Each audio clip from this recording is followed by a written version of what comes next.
काय काय काय दिल्ली स्फोटाचं षडयंत्र रचणाऱ्या गुन्हेगारांना सोडणार नाही, दोषींना कठोर शिक्षा देणार, पंतप्रधान नरेंद्र मोदींचा भूतानमधून कडक शब्दात इशारा।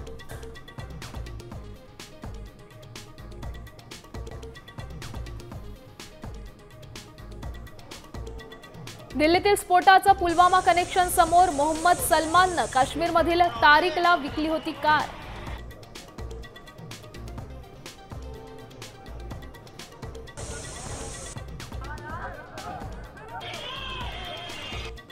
दिल्ली बॉम्बस्फोटापूर्वीचं सीसीटीव्ही फुटेज समोर, कारमधील व्यक्ती दहशतवादी डॉक्टर उमर नबी असल्याचा संशय। स्फोटात आतापर्यंत 12 जणांचा मृत्यू, 30 जण जखमी।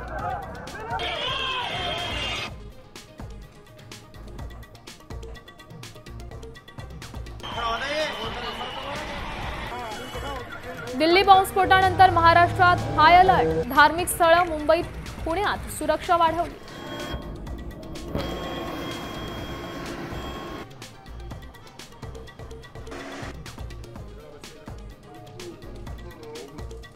माझे वडील जिवंत, धर्मेंद्र यांच्या निधनाच्या अफवा, मुलगी ईशा देओलचं स्पष्टीकरण। ब्रीच कँडी हॉस्पिटलमध्ये उपचार सुरू।